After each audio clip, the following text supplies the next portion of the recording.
embellir le monde.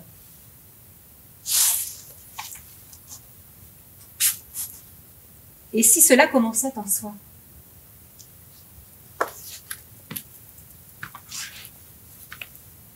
Et si le monde n'était que le reflet de ce que l'on porte en nous? Le monde est tout. Tout est son contraire, tout. Il est à la fois beau et laid, drôle et ennuyeux.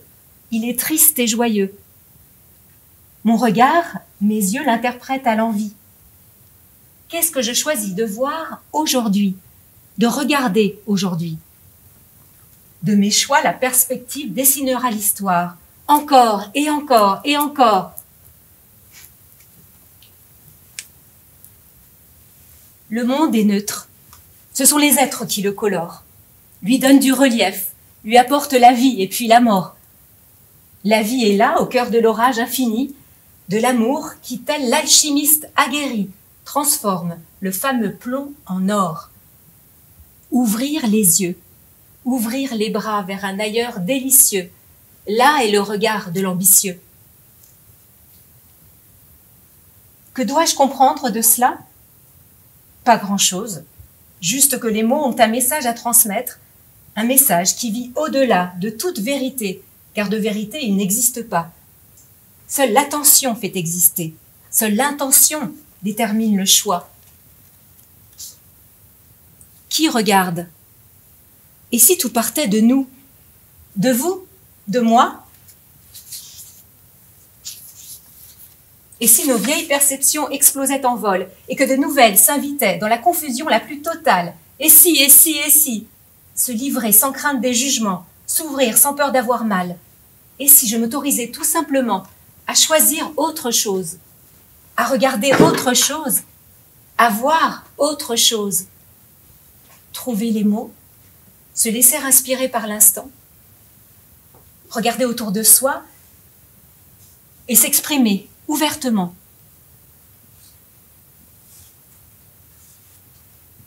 Tout à coup, la peur m'envahit. Mais de quoi ai-je peur? Quel est l'enjeu de renoncer à ce jeu? Tiens, étrange. Le sourire me vient, les souvenirs aussi.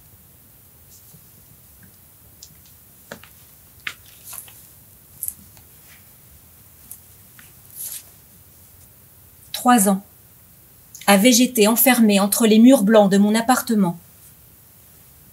3 ans, à maudire, ressasser, à m'anesthésier devant la télévision. Je l'avais décidé, planifié. Je désirais me retrouver, faire table rase du passé et tout recommencer. Embellir le monde? Et si cela commençait par soi? Et si cela commençait en soi? Assise près du buffet, j'écoute le monde. J'écoute mon monde.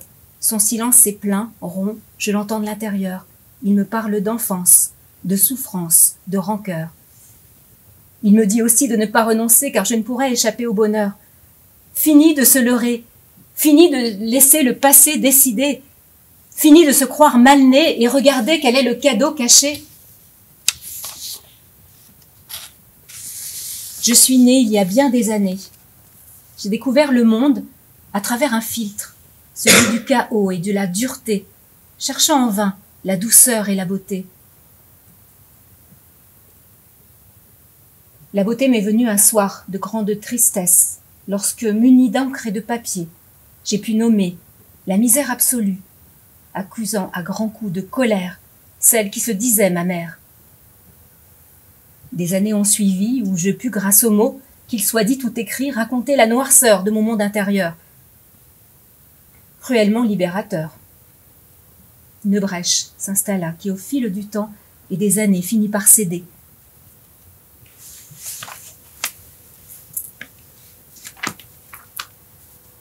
La beauté a délicatement investi mon cœur et a réconcilié le ciel et la terre dans mon fort intérieur.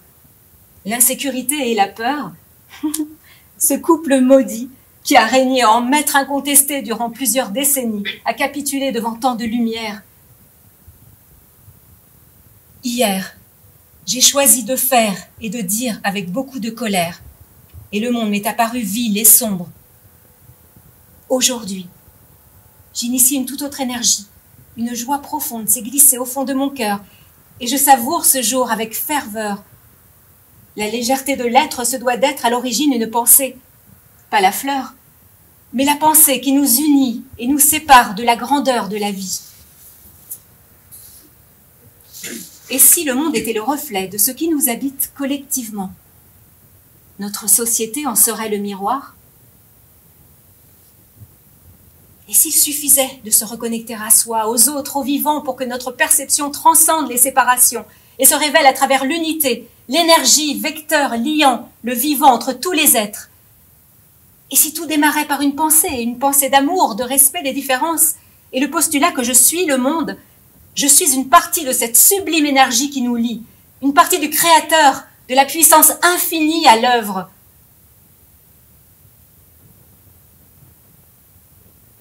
Embellir le monde, revenir à soi pour mieux partager, comprendre, accepter les singularités qui créent la beauté et qui participent à le faire briller, ce monde. Ce monde qui m'offre l'opportunité d'exister, d'incarner qui je suis vraiment. Alors embellir le monde est à la fois joyeux et profondément ennuyeux. Rester focalisé sur le sujet. C'est cela qui définit l'artiste, sa vie, son œuvre. Rester focalisé sur le trait ou la voix, la note, la singularité de la création. Je choisis de parler, de porter mes mots, enfin d'être écouté.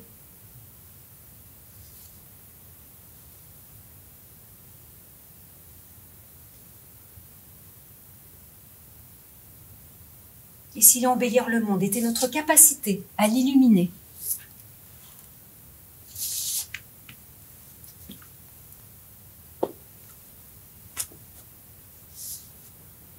Embellir le monde? Et si cela commençait en soi?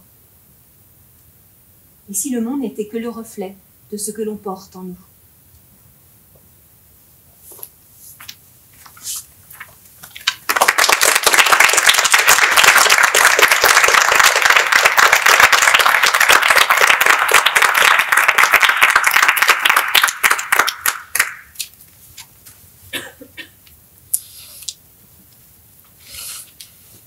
J'avance vers le halo de ma lampe torche.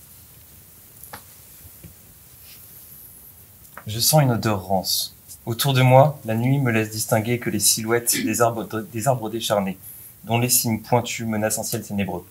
Face à moi, un vieux manoir victorien domine une clairière dénuée de toute vie. Tandis que j'avance, la bâtisse se dévoile. D'abord une façade blanche à la peinture écaillée, puis de grandes fenêtres aux carreaux brisés et en arrière-plan une tour fichée dans la bâtisse, comme un poignard dans un cadavre. L'aura que dégage la demeure me glace le sang. Les grincements et claquants des vieux volets accompagnent les râles de la structure fatiguée par son propre poids. À mesure que j'avance, mon échine se dresse. Le porche surélevé et ses poutres rongées encadrent la porte d'entrée. La première marche geint sous mon pied.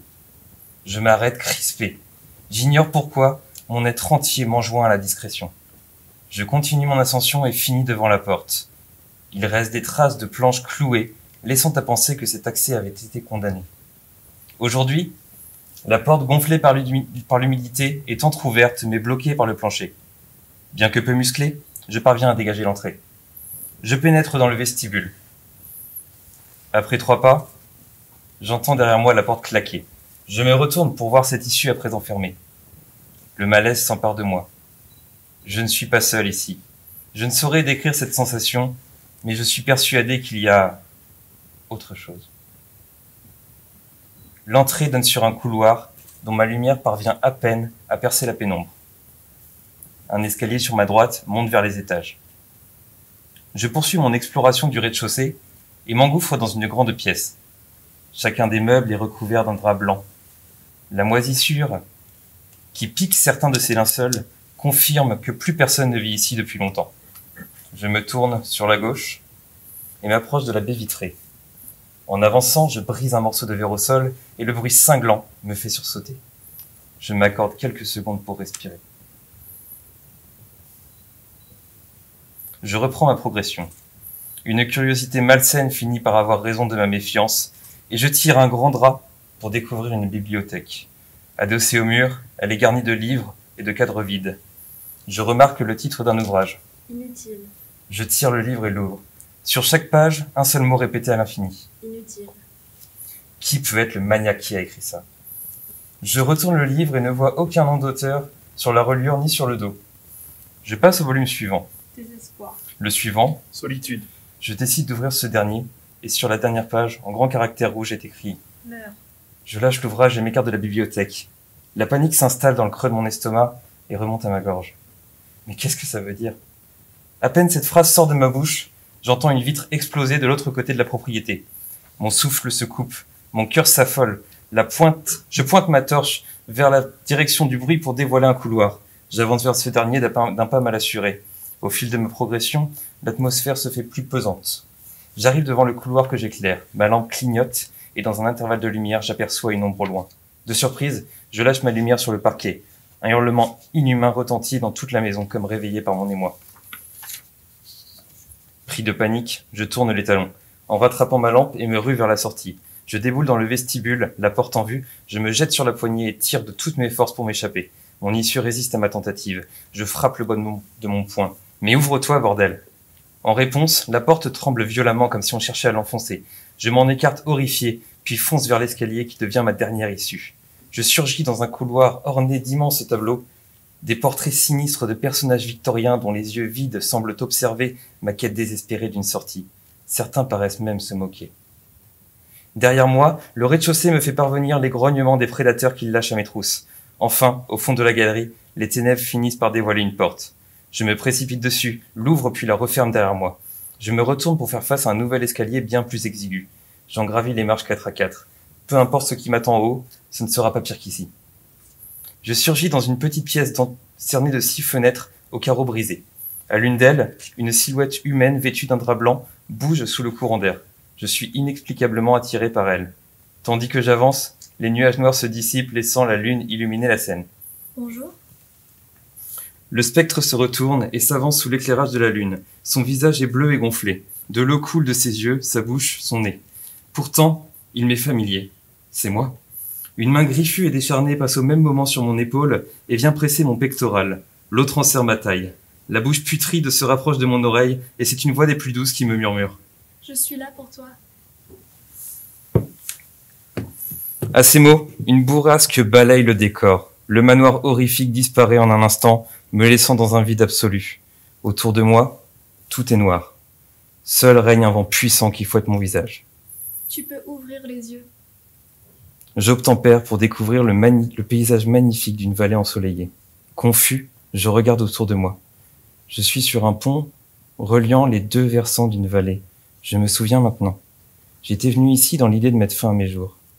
À mes pieds, je distingue le vide et 10 mètres plus bas un cours d'eau. Une femme derrière moi me tient et me tire de toutes ses forces pour m'éloigner du garde-fou. Je fais quelques pas en arrière et me tourne vers elle. Ses grands yeux clairs sont humides et un sourire soulagé se dessine sur son visage. Une seule chose me traverse alors l'esprit. Comment ai-je pu être aveugle à tant de beauté?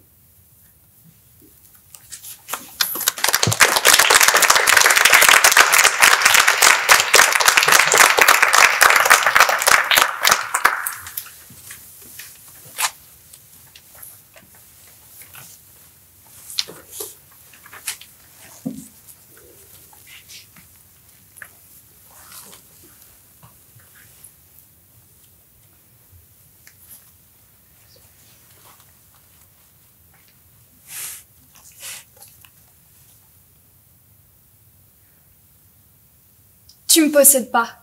Je suis pas un de tes jouets. Tu ne me possèdes pas. Alors me dis pas que je peux pas sortir avec d'autres mecs. Me dis pas quoi faire. Me dis pas quoi dire. Et je t'en prie, me balade pas en trophée quand on sort ensemble. Elle accentua cette dernière phrase d'un regard méprisant. Dégoûtée, écœurée par l'idiotie, la famine, la connerie qui se trouvait en face. Elle reprit plus lentement, d'un air à la fois glacé, vénéneux et blasé.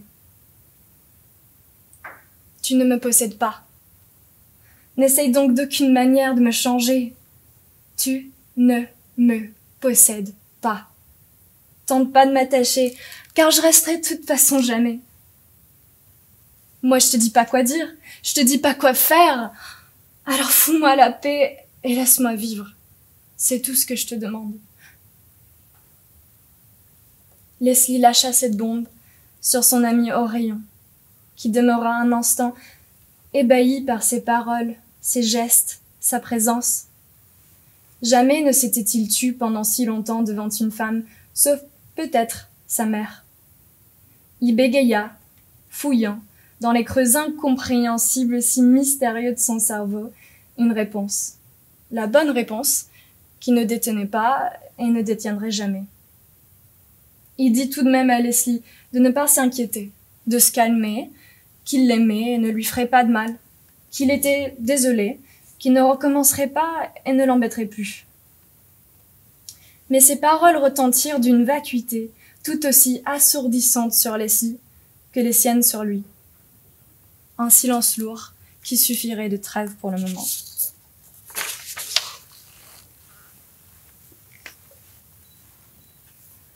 Bien que s'étant croisés à quelques reprises, ils ne se revirent qu'environ 2 semaines plus tard, lors d'une fête qui se déroulait à l'entresol aménagé d'une maison de 2 étages.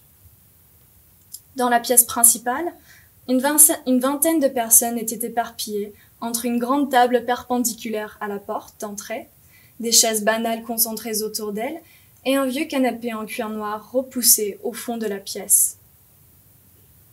Quant au mur lambrissé, il donnait l'impression d'évoluer dans un refuge forestier. Le carrelage blanc et froid crissait sous les semelles des invités. Ils dansaient, discutaient, se brassaient. L'alcool coulait, telle une rivière, dans leurs veines collectives. Leslie est balancée doucement, valsée par les mélodies qui s'enchaînent à la vague. Vêtue d'un haut en dentelle blanche et de beaux jeans, les yeux fermés, un sourire paisible et enivré étirait son visage vers le ciel. Ses narines se dilataient pour inspirer doucement, profondément, pour savourer la sensation de balancement, une présence absolue et la joie. Une réalité enjolivée se nappa sur elle. Son esprit se leva d'une couette, chaude et réconfortante, comme au petit réveil, un cocon douillet et pesant. Leslie, comme beaucoup de jeunes, avait l'habitude de boire. Elle entraînait ses amis dans ce qu'elle ressentait comme le temps de l'amour, le temps des copains et de l'aventure. Malgré les blessures, tout paraissait beau, chaud, un ciel infini de possibilités qui emplissait les yeux. Même Orion y avait retrouvé grâce et ils avaient dansé plusieurs heures durant. Tout à coup, un vertige s'empara d'elle, suivi par des nausées. Elle se rua vers l'escalier menant aux toilettes à l'étage, où elle vomit pour la première fois depuis des années. Une amie l'attendait à la porte.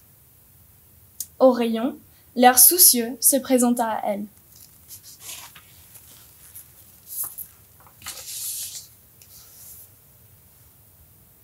Qu'est-ce qui arrive à Leslie ? Ah merde, bah t'inquiète, je prends le relais. Retourne à la soirée, je vais m'occuper d'elle. Il entra alors dans la pièce, et la voyant accrochée aux toilettes, la bouche encore dégoulinante, s'approche et l'embrasse. Orion aida Leslie, encore chancelante à se relever, puis descendit l'escalier en la portant à moitié dans ses bras. Il passe devant le salon où se déroulait la fête et l'entraîna dans la pièce adjacente. Meublée d'un seul canapé-lit et d'une petite fenêtre rectangulaire longeant le plafond, il l'allongea. Il commit l'impensable. Un impensable si fréquent dans l'histoire qu'il en est devenu banal, qu'on en occulte son vrai nom, sa véritable nature.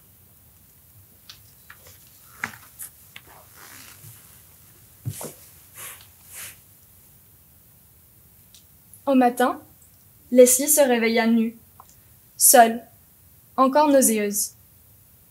L'esprit embrumé, elle revêtit précipitamment son jean et son haut en dentelle, puis sortit de la pièce pour regagner l'étage. Après un nouveau passage aux toilettes, elle tituba en direction de voix qui émanaient de la cuisine, où elle retrouva son amie et l'hôte de la maison en pleine discussion. « Alors, la belle au bas dormant, t'as fini de cuver ?» T'en tenais une bonne. Leslie, l'esprit toujours embrumé, se fendit d'un sourire gêné et redévia la conversation vers ses camarades. « Et vous, ça va ?»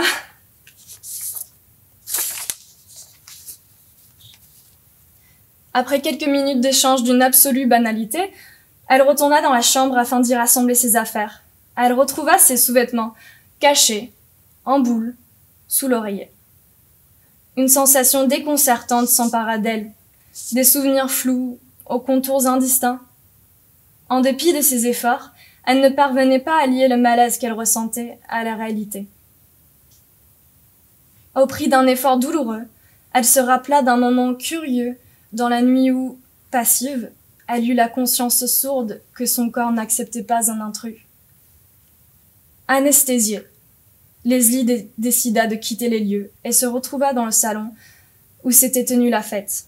Passa devant Orion, le sauveteur, l'infirmier de la veille. Il détourna les yeux à son passage et ils se dirent à peine « Salut ». Le temps s'écoule. Leslie ne va pas bien. Elle n'y met pas de mots, mais elle enchaîne les maladies. Des cauchemars assaillent ses nuits.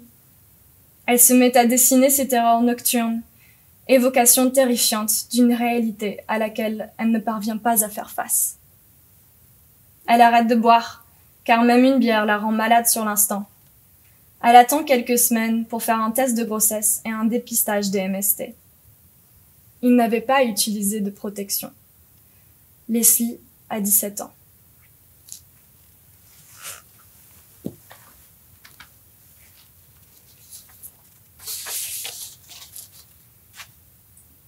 Des années passent avant qu'elle puisse nommer ses expériences. Elle retourne sans cesse dans sa tête les événements, les analyse minutieusement, espérant y trouver une vérité. Trouver le condamnable, elle ou l'autre. C'est toujours de la faute des victimes, mais lorsque l'on commence à pourrir de l'intérieur, lorsque des symptômes nous assaillent depuis des années et polluent nos relations, il est indéniable qu'un mal s'est infiltré. Le recul, les études, la discussion et l'observation furent les outils qui amenèrent Leslie à se forger sur ses points, à aiguiser son regard afin de voir non plus un ciel rose de rêves flous, mais une réalité flagrante, une réalité qui taillade. Un jour, Leslie se rend à la section antiquité de la bibliothèque municipale. Elle aime s'y promener, ressentir le silence, voir les gens concentrés, absorbés, aspirés par de nombreux univers, littéraires, professionnels, personnels. Les rayons, remplis de livres bien ordonnés, lui évoquent des milliers de petites portes, derrière lesquelles une infinité de mondes, de temps se trouvent au bout de ses doigts. L'Antiquité en particulier l'intéresse en ce moment précis pour ses tragédies, sa curiosité, son influence qui s'étend sur des millénaires. Connaître la culture, les idées, les représentations du monde de ceux dont l'Occident est héritier, mais qui sont si lointains dans le temps, si étrangers, lui importent et la fascinent. L'Orestie, la trilogie tragique d'Échille, lui attrape le regard. Médusée, elle emprunte les 3 volets. Les Euménides, la dernière pièce de l'Orestie, relate le procès d'Oreste. Dans les 2 premiers se déroulent les actes. Agamemnon, revenu de la guerre de Troie, est tué par sa femme Clytemnestre pour avoir sacrifié leur fille Iphigénie. Leurs enfants, Électre et Oreste, enragent du meurtre de leur père, et Oreste commet le matricide pour venger son père. Ce qui s'y joue, c'est la valeur substantielle qui va être reconnue, attribuée à la mère et au père, et celle qui en sort vainqueur. Dans ce dernier volet, Oreste est poursuivi par les Érini, déesses de la justice, protectrices du droit maternel. Mais il est protégé par Apollon, qui lui a ordonné l'acte et l'en a purifié. Le premier procès parmi les hommes se déroule à l'impulsion d'Athéna sur la colline d'Arès, l'Aréopage. Oreste est absous de ses actes sous prétexte qu'il était juste qu'il tue sa mère puisqu'elle avait tué son père. Ce que là signifie réellement, puisque Clytemnestre est puni par la mort et Oreste non, et que le père vaut plus que la mère. Pire que cela, que le droit maternel n'a plus aucun règne. Ils affirment que le père seul est responsable de la génération de la vie, Athéna étant la preuve d'une reproduction sans mère. Le droit ancien, primitif, celui de la maternité et de la féminité tout court, est balayé pour laisser place au droit et pouvoir nouveau du pater, représenté par Apollon. La conclusion du procès indigne Leslie. Le droit maternel est foulé par les chevaux d'Apollon, du grand soleil. Elle y voit, comme Bachofen, une représentation de la chute de la femme, de la mère, dans la société. Un possible géniteur de toutes ces conneries qu'à ce jour on pense innées dans la nature de l'homme, de la femme et de leur rapport. En son fort intérieur, Leslie brûle. N'importe quoi. Athéna n'est pas née seulement de son père Zeus.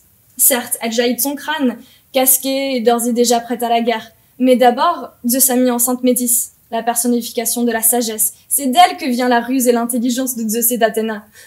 Et quand Prométhée lui raconte que son premier-né le détrônera, ainsi qu'il a fait à son père Cronos, et Cronos au sien Ouranos, eh bien, il gobe Métis, il l'avale. Bourreau de son père qui engouffre ses frères et sœurs, l'hypocrisie se transmet de génération en génération. Tel père, tel fils. Alors il engloutit une femme déjà enceinte de son enfant, dont il accoucha plus tard par sa tête. Pour le moins, on ne peut dire qu'une figure de femme n'a eu aucune part là-dedans. Puis, comment on a pu renverser l'ordre du monde terrestre par un argument si fallacieux que celui-ci? Comment ont-ils osé dire que la mère et que la femme n'étaient rien, que les crimes contre elles ne devaient pas être punis? Est-ce de là que nous subissons, depuis des millénaires, l'oppression impunie et inquantifiable des hommes qui se veut comme un ordre normal, inné, établi à base d'une valeur supérieure de l'homme à la femme? Ce moment-là enclenche-t-il le début d'un processus où les hommes nous violent sans même forcément se rendre compte qu'ils le font, sans, au fond, nous considérer comme des personnes sujettes au respect et susceptibles de violation?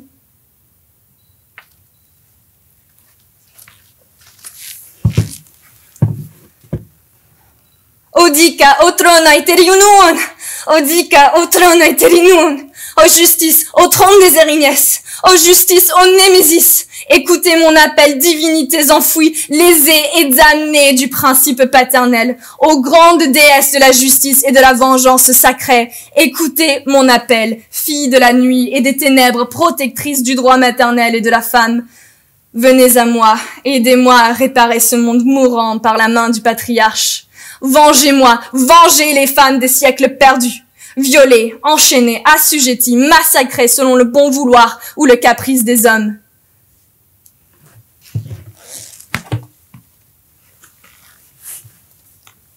Au Tartare, les Érini, endormis, désuètes depuis si longtemps, entendent au loin, pour la première fois depuis la race d'or, la race des héros, leur invocation. Elle se réveille brutalement à l'histoire de l'humanité qui s'est déroulée depuis. Tant d'iniquités, tant de torts commis sans conséquence pour leurs auteurs. Elles gémissent, se lamentent. Des larmes de sang fondent de leurs yeux à la vue de ce monde sans droit. Elles se manifestent dans la chambre de Leslie, 3 figures gigantesques, leurs joues gravées par les larmes ensanglantées, leurs dos ornés d'ailes puissantes dégageant une présence, une vie à elles seules. Des serpents forment leurs chevelures volumineuses et mouvementées, à l'instar des femmes fatales affichées dans les publicités modernes. Mais elles sont armées de fouets et de torches. Après tant d'âges, de souillures et de tragédies, la soif de sang est insupportable pour les Érini. Leslie, peut-être de par leur présence, gronde, tonne, folle de rage, exigeant le rééquilibre, la justice par l'exécution. Que tous les hommes tremblent de terreur, qu'ils ne sachent ce qui arrive, mais qu'ils sentent notre présence qui approche, et avec une torture sans fin, équivalent à leurs actes collectifs.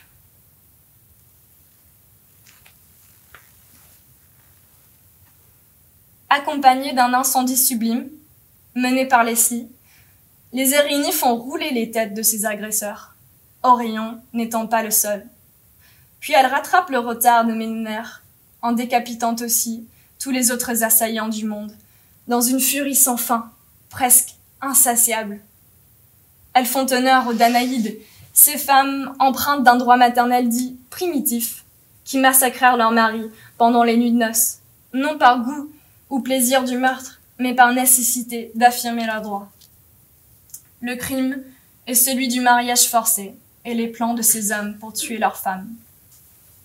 Après avoir éprouvé le bien fou et rassasiant de la justice originelle, d'avoir repris pouvoir et contrôle pour ne plus permettre les actes hideux, après avoir puni les coupables et vengé les victimes, elle constate ce qui reste.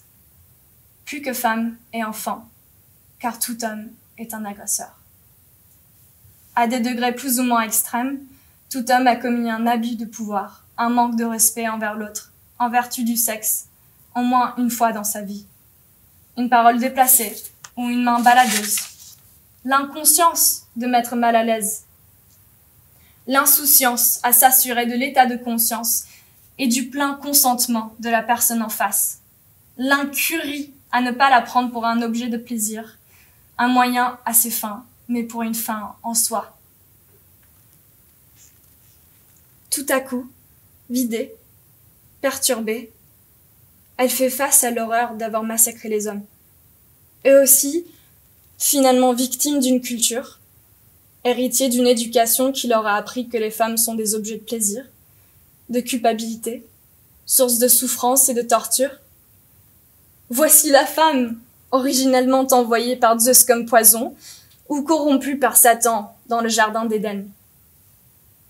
Soudainement, elle remarque qu'il manque aussi des femmes.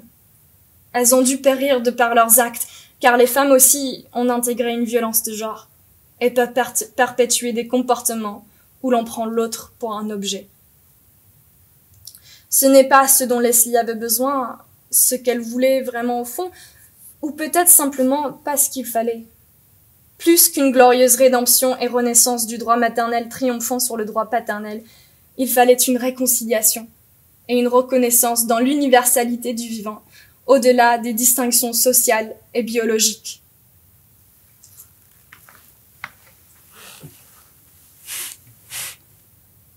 Leslie se réveille d'une nuit fiévreuse, toujours imprégnée des Erini. Elle amène la justice, mais autrement, avec Némésis. D'habitude, les Erini torturent, frappent de folie leur proie. Une punition juste et nécessaire. Une qui n'amène pas que la souffrance, mais la transformation, le changement et la guérison.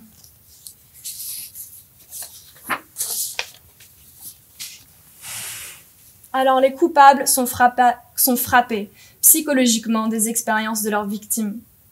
Ils vivent, voient et sentent tout ce qu'ils ont fait subir à leurs victimes, et ce, à partir de leurs souvenirs en première personne.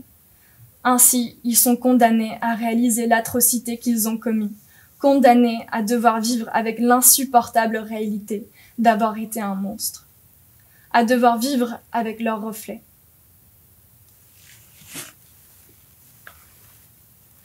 Seulement à partir de là, de la pleine conscience de la violence commise, le public permettra d'éduquer autrement, à partir de la reconnaissance de l'autre, non comme moyen, mais comme une fin en soi, une personne, une vie méritant respect et amour.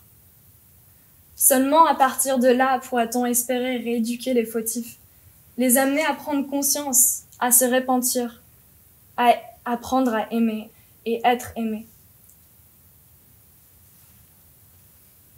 Le jugement du procès d'Oreste d'antan est rectifié, enfin avec justesse. Le droit maternel et féminin est rétabli, non pour triompher ou dominer dans une binarité primitive et futile, mais pour se réconcilier et s'unir dans la diversité.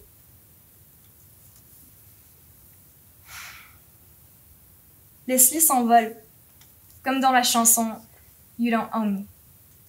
Elle fait et dit ce qu'elle veut, vit librement et ne se contente plus d'exister, sous un ciel de possibilités nouvellement infinies.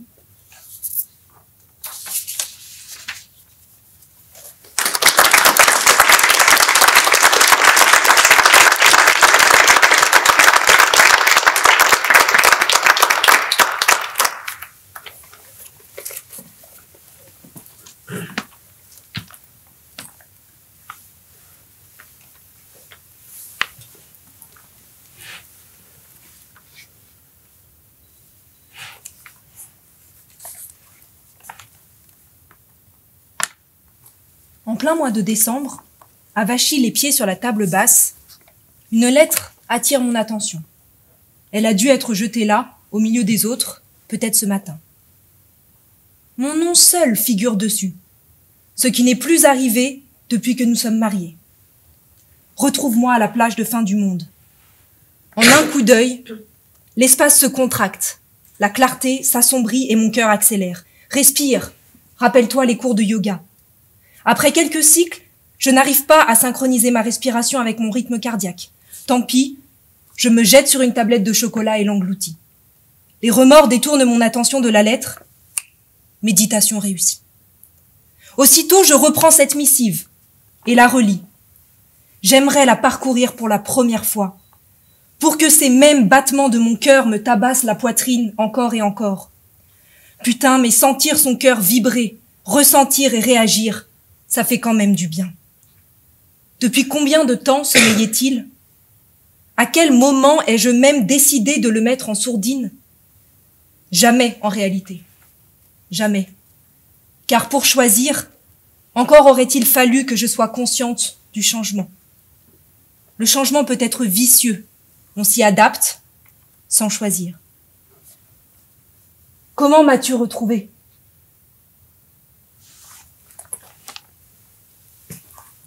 10 ans plus tôt, et 10 rêves plus haut, j'appartenais à un groupe hétéroclite, de sportifs, de feignants, de rêveurs, de bricoleurs, unis par une simple envie, embellir le monde, transformer en une devise, embellir le monde. Ensemble, nous nous isolâmes, sur l'île, isola l'île, avec comme unique objectif de vivre, de survivre et de rire. L'été passa facilement. Nous trouvâmes tous un petit job dans un bar, à la cale des ports ou dans un hôtel. Nous travaillions 4, 5 heures, dormions autant et entre les deux, profitions d'une vie insouciante qui, pensait-on, ne s'arrêterait jamais. L'hiver, nous regardions passer les tempêtes et nous nous faisions chahuter par les grandes marées. Cela dura 2 ans. Je fais mon sac sans réellement savoir quoi y mettre. C'est toujours la même histoire. J'oscille entre coquetterie et pragmatisme. Ne sachant pas à quoi m'attendre ni quoi espérer, j'opte pour une veste, une chemise à fleurs, un jean taille haute, un maillot de bain, une doudoune et un bonnet rouge. Sur la table basse, je remplace la lettre par un papier. Urgence au boulot. Je pars en déplacement pendant 3 jours. J'ai déjà hâte de te retrouver. Je t'aime. J'ai toujours adoré le train. J'admire les paysages qui défilent à toute allure et avec eux, toutes les idées, toutes les pensées glissent sans que l'on puisse les retenir. Tu arrivas sur l'île 6 mois après moi. Et la première image que j'ai de toi reste gravée dans ma mémoire. Je ne t'ai pas vraiment trouvé beau, mais tu avais de l'allure. Tes lunettes de soleil résolument ancrées sur ton visage, comme si tu avais peur que tes yeux parlent à ta place. Rapidement, nous devînmes inséparables. Nous vécûmes des moments inégalables et nous nous possédâmes avec ardeur. Mon bas-ventre se serre rien qu'à l'évoquer. On se disait qu'on bénéficiait d'une chance inouïe. C'était le cas. Mais je me dis qu'à chaque seconde, sur cette planète quelque part, quelqu'un se dit probablement la même chose. Un vent glacial balaye le pont du bateau et me fait déjà regretter mes choix vestimentaires. Pourtant, Je ne peux pas me détacher de l'horizon trouble, des vagues, du vent, de l'odeur de l'océan et de cette masse de terre qui se rapproche inexorablement et qui nous rapproche. Pourquoi, après tant d'années, me fais-tu revenir? Qui es-tu devenu? Qu'attends-tu de moi aujourd'hui?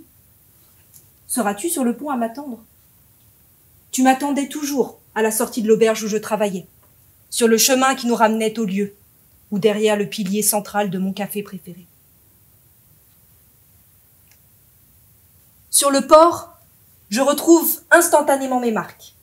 Ces hommes que je n'ai jamais vus, j'ai pourtant l'impression de les connaître.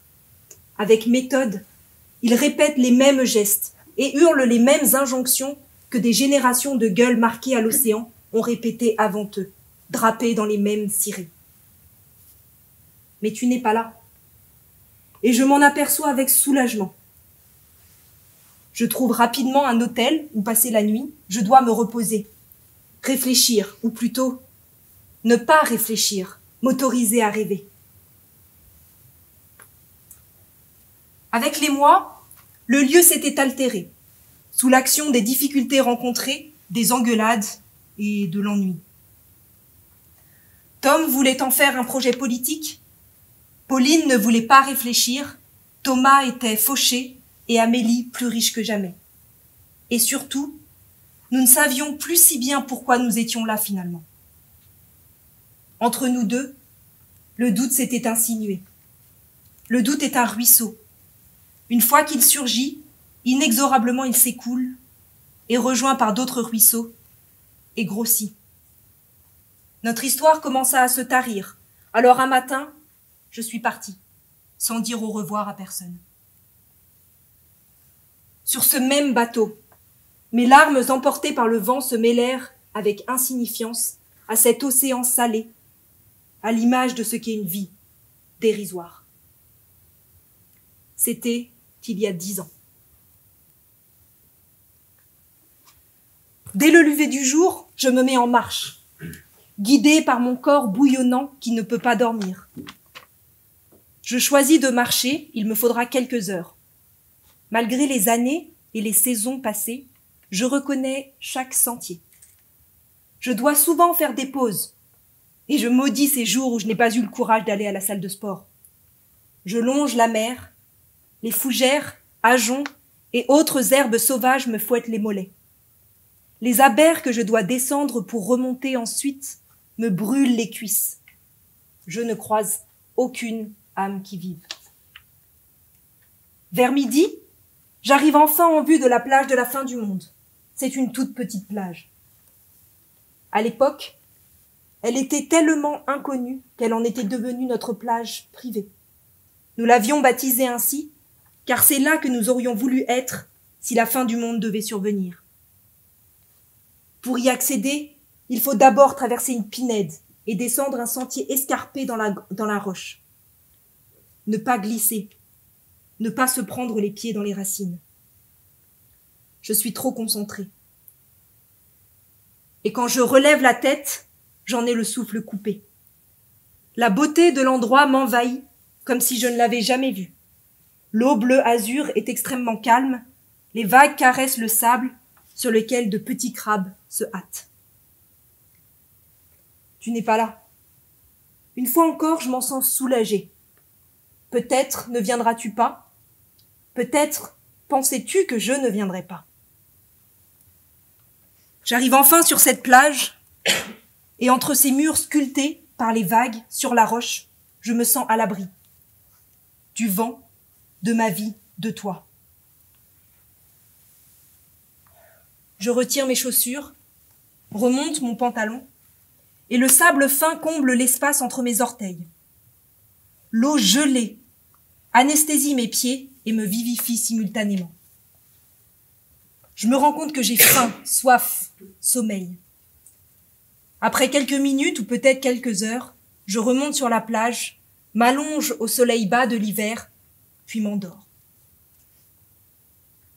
Combien de temps s'est écoulé, je ne le saurai jamais. Mais quand je me réveille, vous êtes là. Pas tous, mais 4 d'entre vous. Je te vois en premier. Tu portes les mêmes lunettes. Tu as bien perdu quelques cheveux, et je ne te trouve pas particulièrement beau. Tom, Pauline et Thomas sont avec toi. Je croyais que cette plage était notre secret et que jamais nous n'en parlerions à personne. Mais le temps des reproches est tellement loin. Je souris, vous souriez, et l'un des derniers rayons de soleil de la journée vient se refléter sur ton visage. Merci à tous les quatre. Si vous êtes là, c'est que cet endroit, cette île, veulent encore dire quelque chose pour vous, et donc que je ne me suis pas trompée. On a vécu heureux et insouciant, jusqu'à ce que chacun s'éclipse vers une autre voie. J'étais le dernier d'entre nous, et aujourd'hui, je pars rejoindre le continent et je ne reviendrai pas. C'est donc pour parler de lui qu'il nous rassemble, il n'a pas tellement changé. Mais au fond, j'ai peur. Vous saurez retrouver le lieu. Oh, il s'est constamment renouvelé depuis votre départ. Mais il y a des choses qui restent. Les bicoques que nous avions construites sont encore là, plus belles que jamais. Pour chacune d'elles, j'ai veillé à ce qu'elles continuent de vous ressembler. Je voulais qu'elles vous plaisent. Elles sont maintenant à vous. J'ai fait le nécessaire. Chacun d'entre vous est l'heureux propriétaire de sa maisonnette. Propriétaire. À l'époque, Lisa, tu te serais tournée vers moi pour me demander ce que cela voulait dire. Il rit en me regardant, moqueur, et nous rions tous les cinq. Rapidement, les mots nous manquent. Le grincement des petits grains de sable qui roulent sous les vagues étouffe le silence installé par 10 ans d'ignorance. Collés les uns aux autres, nous finissons, peut-être, par nous endormir. En reprenant le bateau le lendemain, mes larmes sont douces et flottent sur l'océan salé. J'ai hâte de te revoir.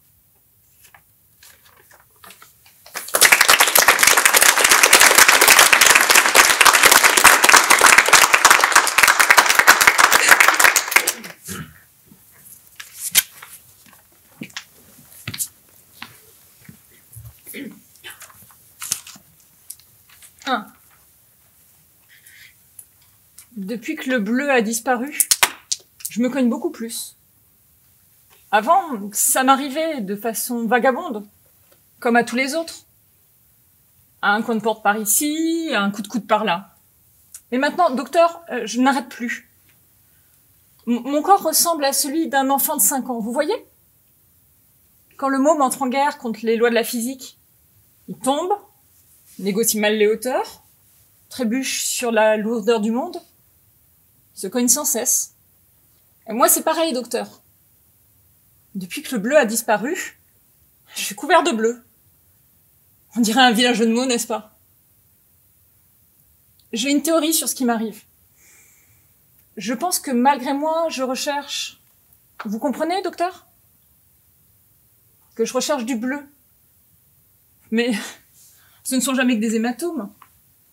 Émerge le violet, le noir, et jamais de bleu, docteur. Jamais. 2. Derrière son bureau, le docteur Klein croise les jambes. C'est une femme solide, une femme d'expérience. Son patient ne perçoit pas le long soupir qui la transperce. Comme l'ouverture d'un trou dans sa poitrine, invisible, mais dévorant. Elle n'écoute plus le monologue de Monsieur Roy. Machinalement, elle lui prescrit des plaquettes de lube, comme à toutes les autres victimes d'une chute de bleu. Mécaniquement, elle le congédie, lui serre la main, déroule le script de ce rituel immuable, la fin d'une consultation médicale. Alors qu'il la salue, elle retourne vers son bureau pour récupérer le prospectus d'Embellir le Monde, la dernière association à la mode dans son milieu professionnel. Elle a failli oublier de lui donner, car elle n'y croit pas. Elle est persuadée que la seule façon pour garder la tête sur les épaules, c'est de tourner la page, d'oublier, de refouler. Mais elle autorise ses patients à faire partie des 62% de citoyens français qui attendent le retour du bleu. Ils sont 45 millions à planter leurs espoirs dans la chair du monde, comme s'il était possible de déchirer le voile du réel pour faire ressortir le bleu de sa cachette. De faire comme son père, qui persiste à peindre le ciel et la mer.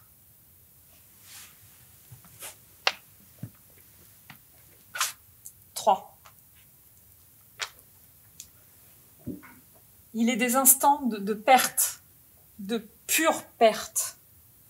Scrutez les gris du ciel, les nuances anthracites de l'orage se reflétant sur la mer, les eaux marrons du fond de la crique, la douce mélopée vert-acier d'une eau trouble et entêtante. Retranscrire les vagues jaunissantes, le courant olive, les fonds presque ébènes, les nuages fantomatiques couronnant le tout. Belle et riche, la palette comporte tous les dégradés de la peinture amatrice, tous les entrechats d'un tableau réussi, toutes les teintes de la nature courroucée. Mais pour lui, ça ne suffit pas. Il regarde la peinture qui englue les poils de son pinceau, s'égare dans une longue contemplation immobile, enfermé dans une bulle d'angoisse. Il est des instants de perte, de pure perte. 4.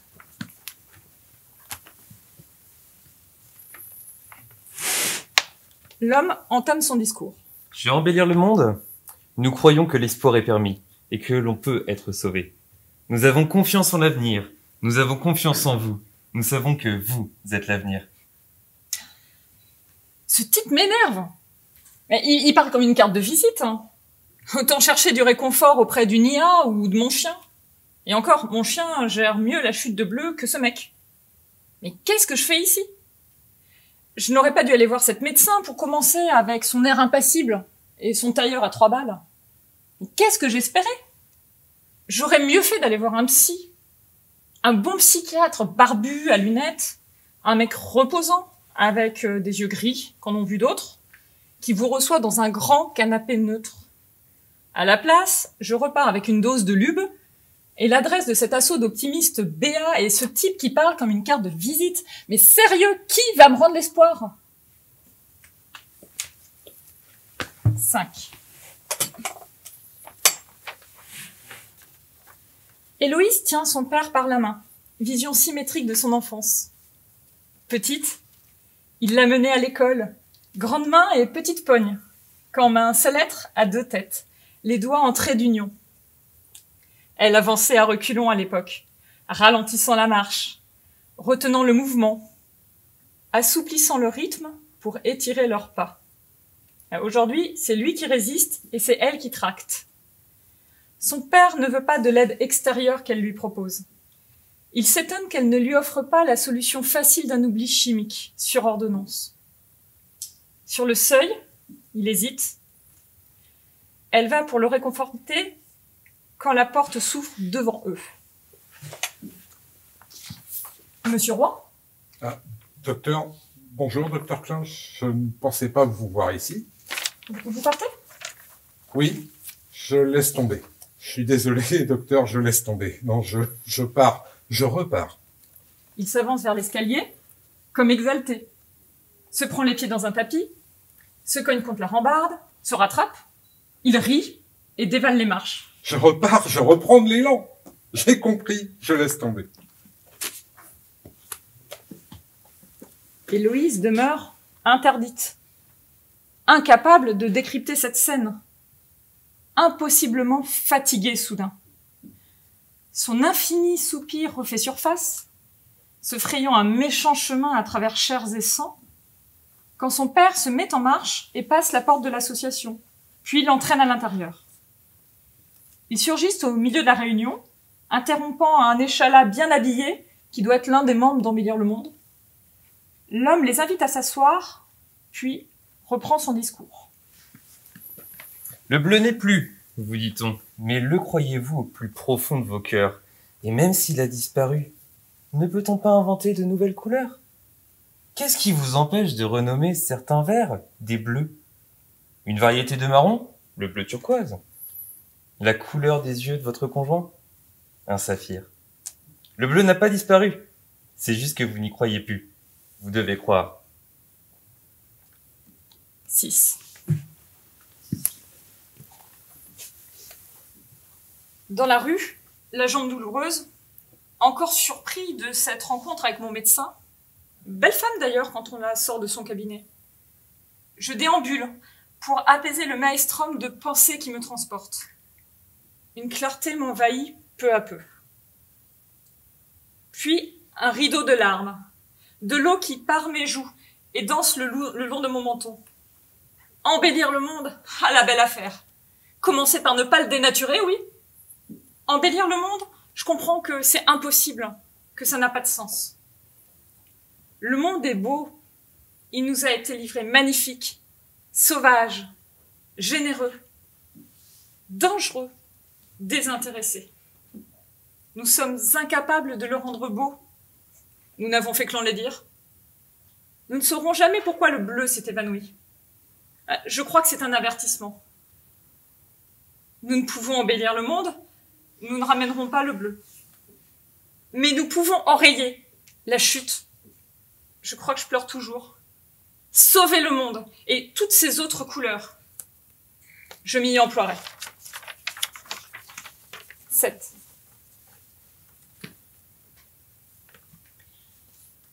Devant la toile, pinceau à la main, il ferme les yeux. Il tente de retrouver les mots exacts. Du marron, une topaze, des yeux, un saphir. Le ciel est dégagé, la mer est plate, un franc soleil s'accroche à l'horizon. Il en ressent la chaleur au travers de ses vieilles paupières. Il inspire et expire, sans se presser, sans ambition particulière. Un calme intense se répand le long de ses nerfs, irrigue ses veines, infuse dans son cœur. Il est prêt. Sa voix s'élève au bord de l'eau. Pas de marron, un bleu pervenche. Plus de gris, mais un bleu ciel. Le vert bouteille, un bleu azur. Il est prêt. Il empoigne sa palette, puis ouvre les yeux.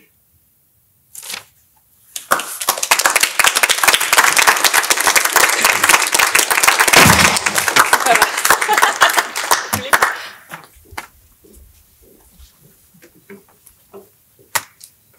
Voilà donc la nouvelle mission que le ministère confie aujourd'hui aux universités. Je sais pouvoir compter sur vous. Conclut le président. Un léger brouhaha se lève de l'Assemblée des enseignants et, rapidement, quelques mains levées demandent la parole. Sourire ingénieux aux lèvres, Thierry entame la discussion. À combien s'élève le budget supplémentaire accordé pour cette nouvelle mission? Nous n'avons pas eu cette précision et nous supposons que c'est à budget constant. Le brouhaha enfle à nouveau, d'où émergent quelques rires sarcastiques et des réflexions désabusées sur les réformes dont les résultats ne sont jamais évalués. Et pour cette nouvelle mission, qui est très inhabituelle, des pistes de travail ou un accompagnement ont-ils été suggérés? Toute autonomie est laissée aux établissements. Vos directeurs de département se réuniront très bientôt pour prendre collectivement les décisions qui s'imposent. J'ai une vague pensée compatissante pour ces pauvres directeurs de département. Mais le froid me distrait. Comme mes voisins, je tape mes pieds au sol pour essayer de les réchauffer un peu. Je frotte mes mains. Cet amphi d'apparat a été construit avant les chocs pétroliers, sans isolation. On l'utilise rarement. Il n'a jamais été rénové. Si on fait abstraction du lino usé et brûlé par quelques mégots d'un autre temps, du grand rideau noir dont le mécanisme est cassé, qu'on a un jour tendu de biais pour occulter un rayon de soleil et qui est resté comme ça depuis, comme en suspension, ça reste un bel endroit. La hauteur est majestueuse. Les boiseries sombres aux découpes géométriques dessinent de longues lignes verticales très élégantes, très datées aussi. Des notes de couleurs vives, incongrues, ont été ajoutées au fil des années pour la sécurité. Le rouge des équipements incendies, le vert des issues de secours. Je repense à cette photo qu'en avait faite un artiste en résidence à l'université. Beaucoup de collègues s'en étaient étonnés. Ils ne l'avaient jamais vu aussi beau. À son époque, cet amphi n'était pas seulement esthétique. Il était aussi innovant dans sa fonctionnalité. Je ressens toujours une joie enfantine à la vue du tableau noir qui surgit lentement de son socle quand on appuie sur un bouton. Comme dans Mon oncle de Jacques Tati. L'entrechoquement des tasses me tire de ma contemplation. Derrière la porte, on installe le pot petit déjeuner, café et jus d'orange. Je ne vais pas pouvoir rester, car je dois retourner à ma préparation de cours. De toute façon, du fait des réformes qui s'abattent sur nous avec la régularité des grains sur la côte bretonne, apportant à chaque semestre son lot de nouveautés à mettre en place précipitamment, je ne peux plus prendre de café. J'ai suffisamment d'expérience pour garder un calme relatif, mais si je cède au plaisir d'un petit noir, l'anxiété ressurgit. Quant au jus d'orange, j'adore les oranges. Je les considère même secrètement comme une preuve de l'existence de Dieu. Ne le dites pas à mes étudiants, car je passe beaucoup de temps à leur faire éliminer les recours à la métaphysique dans leurs explications scientifiques de l'évolution. Et je sais bien que les agrumes ont été obtenus grâce à des millénaires de sélection humaine. Mais qu'est-ce qui m'empêche d'imaginer la main de Dieu substituant finalement à l'imparfait résultat obtenu ce fruit miraculeux? C'est comme les pages de Proust. Je sais bien que l'écrivain a beaucoup travaillé, mais est-ce humainement possible d'atteindre cette précision millimétrique dans la description de ce que je ressens moi-même, tout en évoquant les mœurs révolues d'altesse et de duchesse? Pour en revenir aux oranges, savoir qu'on les cueille encore vertes ou déjà un peu pourries, qu'on les presse avec la peau, qu'on les rectifie avec du sucre, qui d'ailleurs ne suffit pas à dissimuler l'amertume ni l'acidité de ces mauvais traitements, me désole. Je n'ai donc aucun regret à refuser un verre. Le président rassemble ses affaires. On peut se lever. Si j'atteins l'escalier sans rencontrer personne, je serai dans mon bureau dans quelques minutes. Je pense être la première à sortir. Je me hâte. Mais juste en haut de l'escalier se tient Nathalie, ma directrice de département. Droite et élégante, malgré son âge, souriante et déterminée. Derrière son regard, incroyablement clair, à l'air rêveur, je sais que l'esprit calcule, organise. Elle dispose mentalement tous ses subordonnés comme des briques de Lego, selon un plan connu d'elle seule. Je comprends immédiatement que c'est moi la prochaine brique qu'elle va placer. Bonjour Alice. Alors, que penses-tu de cette nouvelle mission? Oh, c'est très bien, bredouillai-je. Embellir le monde. Qui pourrait être contre, mais... Je me doutais bien qu'avec ta sensibilité artistique, tu serais intéressée par cette mission. C'est parfait. Pourrais-tu envoyer quelques propositions pour la réunion de la semaine prochaine? Pour demain, du coup, qu'on ait le temps de les examiner. Merci. Je demande à la secrétaire de t'envoyer les détails par mail. Tu m'excuseras, j'ai des points urgents à régler avec la scolarité. Je vois justement la responsable là-bas. À bientôt. Je reste quelques instants abasourdie et inquiète. Comment concilier cette nouvelle urgence avec toutes les autres? Comment embellir le monde à budget constant? Comment Nathalie savait-elle que j'allais tenter de me sauver rapidement par cet escalier?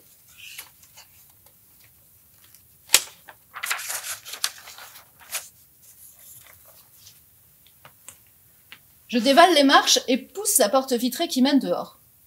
Il est encore tôt. À mes pieds, le givre formé à la marge des herbes scintille sous un timide rayon de soleil matinal. 1000 petites étoiles rouge-orangées parsèment le chemin. Ce sont les feuilles d'érable du Japon. Quelques éventails dorés du ginkgo ont aussi volé jusqu'ici. Le soleil entoure d'un halo les groupes d'étudiants sortis prendre l'air à la pause. Des discussions animées et un joyeux chahut s'en échappe. Un jeune homme me salue. C'est un étudiant de 3e année que je connais depuis 2 ans. À son arrivée à l'université, il avait encore l'air d'un enfant, avec ses joues pleines et imberbes. Je repense aux pages de Proust sur la guerre, aux classes de plus en plus jeunes envoyées au front. Soudain, je vois clairement tous ces soldats. Ils ont des visages enfantins, des enthousiasmes naïfs. Ils chahutent peut-être, comme ces étudiants dans la cour.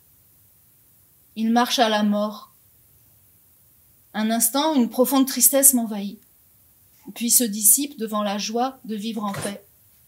Mon étudiant s'enthousiasme sur un livre qu'il a trouvé à la bibliothèque universitaire, alors qu'il cherchait de la documentation pour le prochain atelier d'illustration scientifique. Résolu à s'inspirer du style de l'illustrateur, cherchant encore un sujet, il regarde toutes les plantes alentour d'un œil nouveau, curieux et gourmand. Une jeune femme s'extrait d'un autre groupe. « Madame, finalement, je me demandais si je pouvais faire mon mémoire sur les solanacées. J'ai vu le brugmansia à la serre. Les fleurs sont vraiment étonnantes. » « Ah, vous aussi, vous êtes tombée sous le charme. Je suis contente que vous ayez découvert ce petit coin de paradis. Oui, votre mémoire sur les solanacées, ça sera très intéressant. » Une autre porte vitrée et j'entre dans mon bâtiment. Ici aussi, c'est l'heure de la pause. Des exclamations saluent l'arrivée d'un superbe gâteau qu'une collègue a apporté pour son anniversaire. Elle s'est aussi un peu maquillée et a mis une jolie robe pour l'occasion. Un de ses camarades s'amuse à imiter la pauvre jeune femme transie de froid dans sa robe légère. Les nouveaux n'imaginent pas à quel point les courants d'air glacés balayent les bureaux. « Ne t'inquiète pas », la rassure un collègue plus âgé. « Tu pourras toujours emprunter un plaid. J'en ai plusieurs dans mon placard. » Je parcours en vitesse le long couloir familier. Devant la photocopieuse, Maïté fredonne une chanson sentimentale. Je la trouve bien courageuse, car elle s'occupe de son mari malade tout en continuant de travailler. Mais je la soupçonne d'avoir toujours le cœur réjoui par un petit béguin secret, léger et passager. Avec une âme romanesque et tous ces jeunes qui travaillent avec nous, ça arrive vite. « Bonjour Alice, comment ça va ? N'oublie pas de dire à ton stagiaire de passer me voir pour sa convention. » Je souris. « Oui, c'est fait. Il devrait passer aujourd'hui. Merci encore de les aider à faire leur démarche administrative. C'est tellement lourd. » Je suis presque arrivée. Au bout du couloir, quelqu'un a collé une grande affiche pour un festival de cinéma animalier. Un chamois sur une montagne enneigée. Un décor magnifique.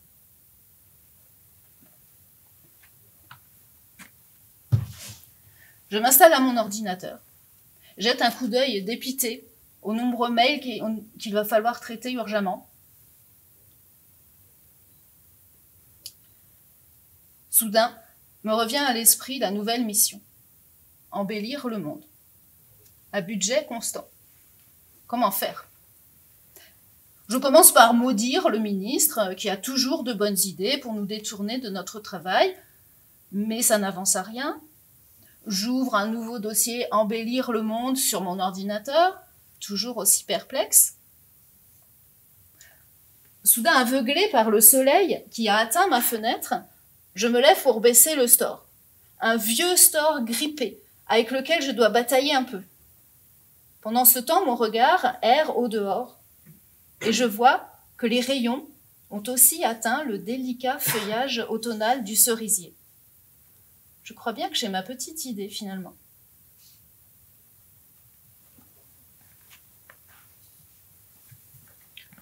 Environ un an a passé. Les couleurs d'automne sont à nouveau au rendez-vous et nous nous retrouvons dans cet amphi d'apparat au charme, chaque année, plus désuet. Notre université a une nouvelle mission, entonne le président. Nathalie s'assied près de moi. Ça a bien marché, tes propositions de l'année dernière, me souffle-t-elle. C'était un peu osé, mais ils ont été contents à la présidence. Ça ne leur a pas coûté trop cher. Thierry se retourne vers nous. Ah, c'est toi qui leur as dit qu'il suffisait d'ouvrir les yeux, que la beauté est dans l'œil de celui qui regarde. En effet, c'était gonflé. Mais ça nous a fait du bien, cette campagne. Ouvrez votre regard. Avec les rencontres et défis artistiques, l'installation de lieux de convivialité. Je me demande ce qui vont nous sortir maintenant. Rendre tout le monde heureux. Je sais pouvoir compter sur vous. Conclut le président. Thierry s'arme de son sourire ingénu et lève la main.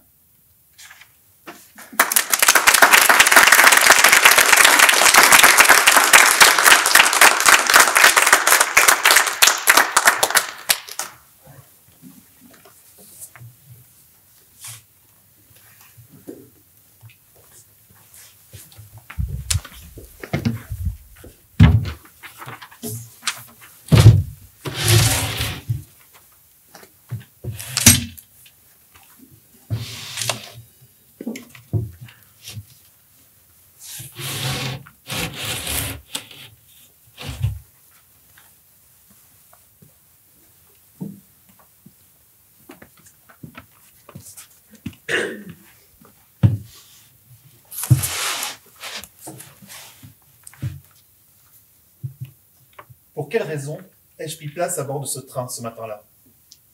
Quelle était ma destination? Qui suis-je?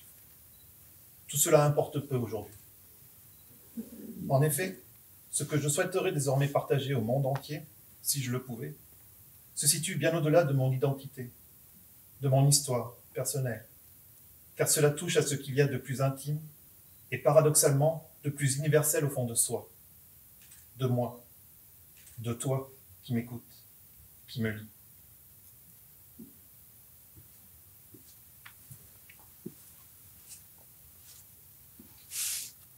Alors, pour entrer dans le vif du sujet, toi qui m'écoutes, tu en conviendras probablement. Aujourd'hui, tout semble aller trop vite. Si vite et dans tous les sens. Parfois en dépit du bon sens. Déroutant, n'est-ce pas? Et ce jour-là précisément, je débarquais en nage à la gare et parvins à monter in extremis à bord du train. Train qui allait me conduire vers une nouvelle perception de ma propre histoire.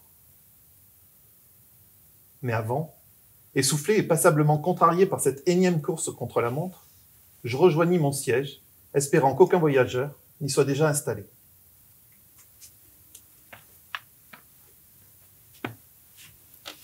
Je réalisai finalement que je serais seul, sans compagnon de route, car le siège voisin était également vide. Et pour être honnête, cela me convenait bien. Je n'étais pas spécialement d'humeur à faire causette ces derniers temps. Une pause, du calme, du répit. C'est tout ce que je voulais, et c'est bien tout ce dont j'avais besoin. Oh oui, tout semblait aller si vite, trop vite autour de moi, déroutant, vraiment. Déroutant qui, si je ne m'abuse, signifie notamment s'égarer de sa route, de son chemin. Mais à cet instant précis, je ne l'envisageais pas du tout sous cet angle, car c'est essentiellement ce cruel manque de temps qui m'asphyxiait. Fatalement, marmonnai-je encore. Fatalement. Entendis-je alors juste derrière moi, comme en écho à ce que je venais de conclure au terme d'un monologue maintes fois servi, au goût de réchauffer. La tentation fut grande de me retourner pour apercevoir le visage de la femme qui, par un effet de résonance inattendu, venait de me sortir sans préavis de mes lamentations, de mes complaintes habituelles à cette époque de ma vie. Troublé par cette coïncidence, il me fallut alors quelques secondes pour me ressaisir et finalement tendre à nouveau l'oreille. Partir, fuir, de l'air. Je frôlais l'asphyxie, je vous assure. Ajouta cette femme. Ces mots étaient les miens. M'avait-elle entendu maugrer? Se moquait-elle de moi? Abasourdi tout de même, je parvins à saisir ce qu'elle confia ensuite à sa compagne. Vous savez, Anna, marcher m'a sauvée. J'avais totalement perdu pied au milieu de ce que j'ai qualifié d'absurdité générale. Happée par cette obsession du toujours plus, plus vite. Je me suis égarée, déroutée en quelque sorte. Alors oui, marcher, à mon rythme, m'a remis sur pied. Et moi qui voyais tout en noir, ce chemin m'a permis de redonner des couleurs à ma vie. Vous voyez ce que je veux dire? Perplexe, je ne résistais pas à l'envie de découvrir le visage des deux femmes assises juste derrière moi. Je me levai alors un peu de mon siège et ôtai ma veste. J'aperçus ainsi une jeune femme d'une trentaine d'années tout au plus, les pommettes rosies de confusion, s'adressant à une frêle dame d'un âge très avancé et qui portait d'imposantes lunettes noires. « Oh Anna, pardonnez-moi. Demandez si vous voyez ce que je veux dire. Mais quelle maladresse !» La vieille dame, loin de s'offusquer des termes employés par sa compagne, lui répondit de suite sur un ton très enjoué, presque mélodieux. « Ma chère demoiselle, je ne peux être offensée par vos propos. Me voici de longue date contrainte d'écouter les yeux clos. Il n'est toutefois de meilleure manière de percevoir au-delà des mots. Paupières éteintes et cœur ouvert font s'envoler nombre de préjugés, permettant ainsi une communion des êtres sincères et non floués. Et votre récit m'interpelle, alors il me tente d'en entendre davantage. Quelle délicieuse invitation que de suivre un bel oiseau sortir de sa cage. Alors poursuivez, je vous en prie. » La délicatesse et la poésie avec lesquelles cette dame s'était exprimée firent naître en moi un flot de sentiments inédits. J'avais bien saisi qu'Anna, comme l'avait nommé sa jeune amie, était aveugle, ou du moins malvoyante, ce qui ne fit qu'amplifier mon trouble. Je sentis presque fondre l'armure que j'évertuais à consolider chaque jour. Et j'en pris conscience. Quelle étrange sensation. Le temps semblait s'être arrêté, et je me languissais désormais d'entendre la suite. La jeune femme poursuivit avec un certain détachement perceptible dans le son de sa voix. La pression à son maximum, en permanence et sur tous les tableaux. Être belle, active, intelligente, mener de brillantes études, décrocher le job de ses rêves. De ses rêves ou ceux de ses parents? Je me sentais prise au piège, dans une poursuite infernale d'un idéal illusoire, façonné par une société où règne le superficiel, l'éphémère, et où l'esthétisme et le matérialisme sont religion. Épuisée, saturée, j'étais arrivée à un point de non-retour, et j'ai fini par tout envoyer balader. En quelques jours seulement, j'ai démissionné et rendu les clés de mon appartement. Je n'ai conservé que les effets personnels qui me semblaient indispensables, et je me suis rendue chez une amie d'enfance, aujourd'hui propriétaire d'un hôtel situé au Pays Basque, non loin de la frontière espagnole. Malgré la distance qui s'était installée entre nous au fil des ans, nous étions restés très proches. Elle me proposa généreusement une chambre pour un prix symbolique, le temps nécessaire à ma transition, comme elle aimait le répéter. Du moins, le temps que mes économies me le permettaient. Bien que sans réelle perspective ni projet particulier, je m'y suis de suite sentie sereine. Je n'avais pas peur, je n'avais plus peur. J'étais confiante, intimement persuadée d'être à ma place, et bien décidée à ne plus jouer un rôle. À ces mots, le scepticisme m'envahit. Comment est-il raisonnablement possible de se retrouver dans une région inconnue, sans rien, ni toit à soi, ni emploi, et ne pas se sentir pétrifié, terrifié, liquéfié sur place, à l'image de tout ce que cette projection de dénuement total infusait en moi en l'écoutant. Sans plus attendre, l'étrange et déconcertante Anna rebondit à ses confidences, et à ma grande stupéfaction, reprit d'une mélodieuse tonalité et déclama. « Vous m'avez confié que Marché vous avait sauvée, remise sur pied. Vous manquiez d'air, sous pression permanente, quasi asphyxiée. Je vous imagine menant votre vie chaussée d'escarpins chics à talons hauts. Bien que séduisants, ils peuvent s'avérer inconfortables, rigides ou trop étroits. Comment continuer d'avancer, le dos voûté, les pieds en lambeaux? Alors, quand vient l'heure de la délivrance d'un soulier inadapté, le soulagement va de soi. » Le soulagement, répétai-je, intérieurement débutatif. Soulagé de retirer des pompes trop petites, je veux bien, mais soulagé de se retrouver complètement à poil, pour le coup, j'eus quelques difficultés à comprendre le concept de prime abord. J'étais sereine, en effet, et soulagée, c'est bien cela. Vous avez vu juste, Anne. Acquiesça-t-elle. Soulagée de m'être délestée du poids des codes, des normes, de toutes ces cases où l'on nous range. Je me sentais désormais légère et finalement sans attente particulière. Et puis, j'ai très vite compris ce que j'allais faire des prochaines semaines de ma vie. Car l'hôtel de mon ami se trouvait non loin de 2 chemins possibles vers Saint-Jacques-de-Compostelle, et les pèlerins de passage y étaient nombreux. Tout aussi nombreux d'ailleurs que les clichés que je pouvais bien avoir en tête sur ce fameux chemin. De cathos, de retraités, de perchés en tout genre en quête d'un miracle, d'un retour à la nature. Mais il ne me fallut que quelques petits jours, quelques précieuses rencontres pour percevoir l'évidence. Le chemin m'appelait. J'observais d'abord la diversité de ces marcheurs, de tous âges, de toute nationalité, de tous horizons. Puis j'écoutais avec attention et respect la multitude des motivations qui les animaient. Elles pouvaient bien être religieuses, en effet, mais à ma grande surprise, beaucoup d'entre eux exprimaient l'envie de rompre avec nos rythmes modernes effrénés. Le besoin de grands espaces, ou possiblement apprendre à mieux se connaître, aller à l'encontre de l'autre, si différent soit-il. Dépouillé de possessions inutiles, j'ai donc rempli mon sac de ce que j'estimais être nécessaire, et je suis parti moi aussi sur ce chemin des possibles. Un condensé de ma vie sur le dos, en quelque sorte. Puis j'ai marché, cheminé, pendant des semaines, parcourant plusieurs centaines de kilomètres. Moi qui n'étais guère sportive, je craignais de ne pas être capable d'enchaîner des étapes de près de 20 kilomètres chaque jour.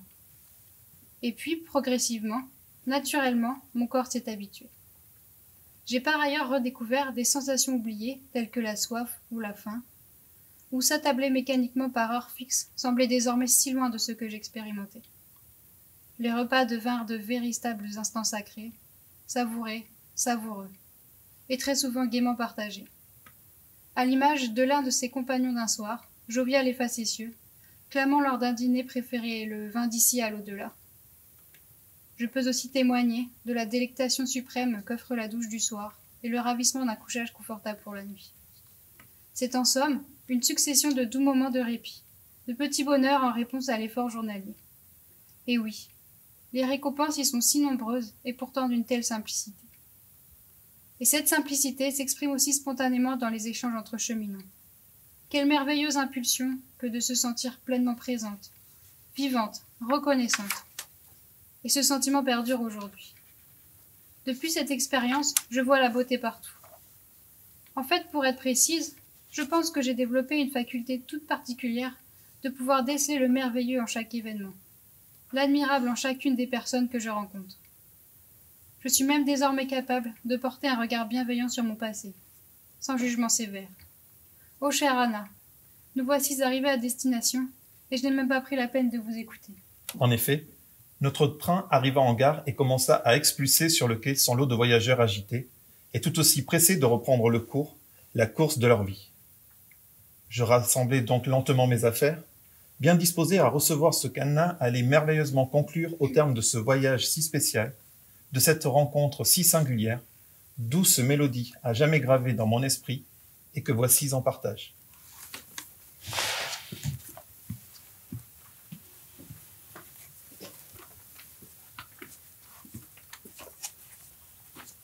Le temps m'est compté, alors que j'aurais en effet tant à vous conter. À l'envers de ce que l'on pense, à l'envers l'opposé de ce que l'on pense, car dès le plus jeune âge, l'enfant est contraint de se taire, se refouler. Il serait plus opportun de lui apprendre à écouter plus qu'à faire silence. Puis, rapidement, les conditionnements se succèdent, se superposent. De moins en moins de place laissée à la spontanéité, à l'insouciance. Ainsi, en grandissant, le jeu et la joie cèdent le pas aux névroses qui nécrosent. Force est de constater la nécessité désormais de revenir à l'essentiel. Tant le désœuvrement se répand en dépit d'une abondance matérielle. Votre récit, chère demoiselle, de toute évidence, permet de le confirmer. Être malvoyante ou déroutée, le chemin est trouble par perte d'acuité. Souhaitons donc à chacun d'entreprendre son propre chemin de guérison. Passer à recomposer, pas si simple de conjuguer au présent la réconciliation. Alors, réalisons que le passé est une histoire que l'on se raconte, l'avenir, une histoire à écrire. Petits et grands bonheurs peuvent y être légion, à condition de savoir les voir, de savoir les lire.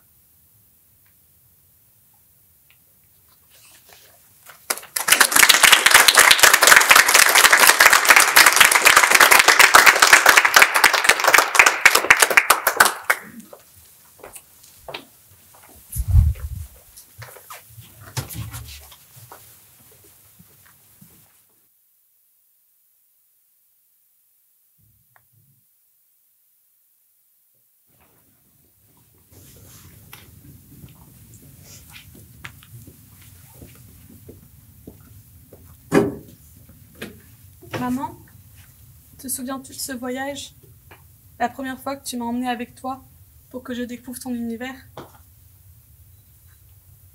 Un univers pour lequel elle partait des mois et des mois, avec comme seul contact des images et des voix hachées, instants fugaces, tous les 4 jours. Oui, ma fille, je me souviens. Sa voix se brisa à l'autre bout du fil.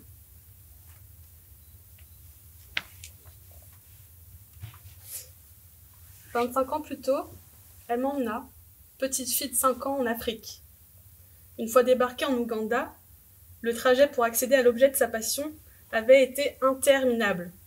Nous avions emprunté en 4x4 d'innombrables pistes cabossées et poussiéreuses. Mon fessier s'en souvient encore. Je trouvais cela plutôt amusant, c'était comme un parc d'attractions. Après 2 heures de route, puis autant de marches à travers la brousse, nous nous retrouvâmes nez à nez avec une famille de chimpanzés. Les yeux écarquillés, je trépignais d'impatience. Mais je respectais les consignes livrées par ma mère durant le trajet. Je ne devais en aucun cas parler, crier ou faire des gestes brusques. De mon côté, je n'éprouvais pas de peur, mais ressentais l'envie furieuse de jouer avec les 2 plus jeunes spécimens. Très joyeux, ils se chamaillaient, vocalisaient, effectuaient des roulades sous les jambes de leur mère, manquant à plusieurs reprises de la faire tomber. J'évoluais dans un autre monde. Parmi cette végétation abondante à perte de vue, je me sentais minuscule. C'était si beau, si paisible, une multitude de bruits d'animaux que je ne pouvais reconnaître. À ce moment-là, je compris pourquoi maman me laissait. Elle était une anthropologue française réputée, spécialiste des primates et plus particulièrement des chimpanzés. Quand j'ai eu 10 ans, mes parents divorcèrent et elle partit vivre au long cours en Ouganda, sans date de retour, me laissant ainsi seule avec mon père en France. Peu de temps après notre voyage mère-fille, une crise économique majeure toucha le pays, aggravant davantage la pauvreté. Le braconnage et la déforestation s'accélérèrent. En quelques années, la condition des animaux sauvages se détériora drastiquement. Les plus riches d'entre eux, les paysans, abattirent des parcelles immenses d'arbres, en lisière de forêt, pour y cultiver des champs de maïs. Une poignée d'années plus tard, ma mère commença à observer l'apparition d'anomalies au niveau des membres des chimpanzés, puis découvrit de nombreuses malformations de développement récurrentes. Dépigmentation de la face et nez aplati. Après une enquête longue et minutieuse, son équipe et elle incriminèrent l'utilisation des pesticides. Ils tentèrent sans relâche d'informer la population, en vain. La raison ? Des enjeux économiques et politiques trop importants. Cette situation frappa ma mère en plein cœur et la meurtrit dans sa chair. Il y a 3 ans, elle a perdu la vue, conséquence d'une tumeur au cerveau. Cette femme pleine de vie n'est plus l'ombre que d'elle-même et se morpho depuis son retour en France.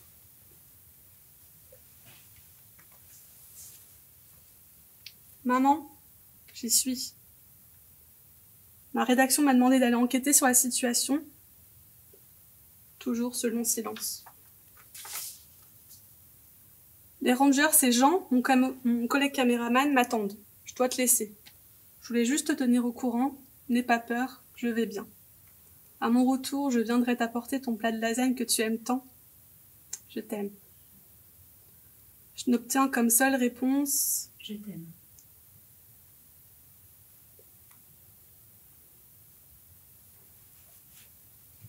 Nous suivons Babou, l'un des pisteurs, dont les grands coups de machette sifflant dans les airs et tranchant les feuilles nous ouvraient la voie.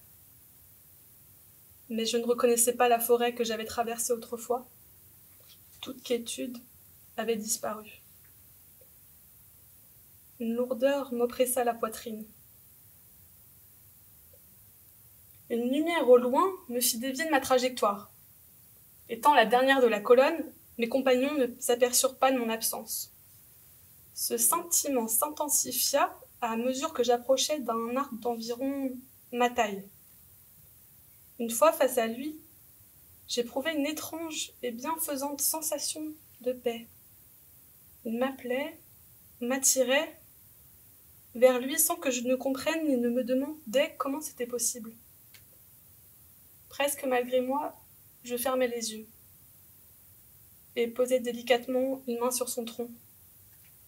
Je ne sais combien de temps je restais ainsi en harmonie avec le végétal, mais quand je rouvris les yeux, j'étais cernée par une forêt luxuriante où tout n'était que vie et légèreté. J'aurais dû me penser folle, mais l'espace-temps parallèle qui s'offrait à moi sonnait comme une évidence. J'étais, réellement, dans un autre monde.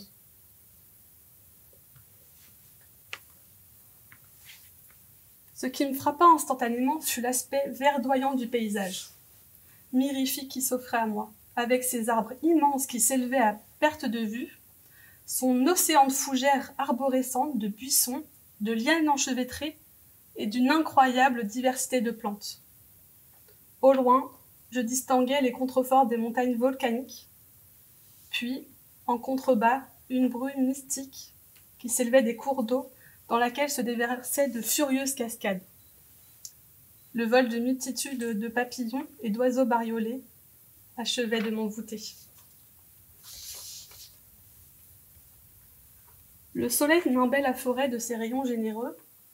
Une voix fluette retentit. « Tiens, une humaine !» À ma droite, une main poilue écarta des branches.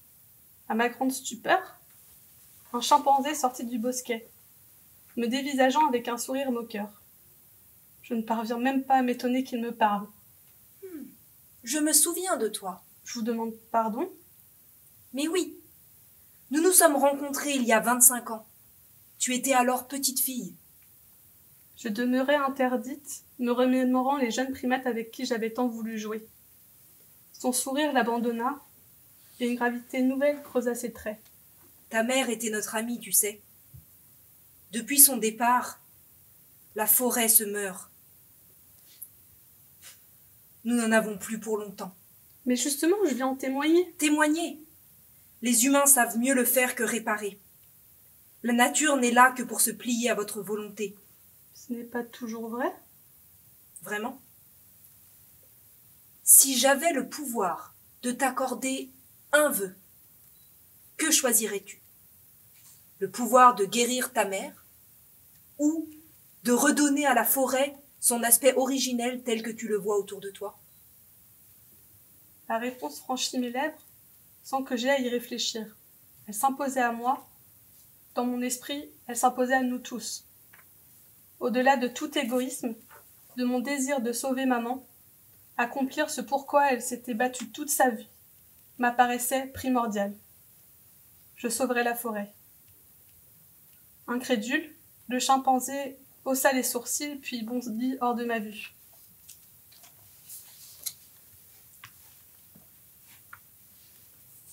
Une vive lumière m'éblouit à nouveau et je fermai les yeux par réflexe.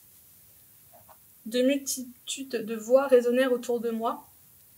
Hurlant mon nom, je rouvris les paupières et fis face à mes compagnons, totalement déboussolés. Aussi incroyable que cela puisse paraître, la végétation autour de moi était identique à celle qui décorait ce que je croyais n'être qu'un rêve. Pourtant, face à cette forêt régénérée, je devais admettre la réalité. Le chimpanzé avait exaucé mon vœu. Malgré le côté extraordinaire de la situation, une seule pensée habitait mon esprit. Maman comprendra.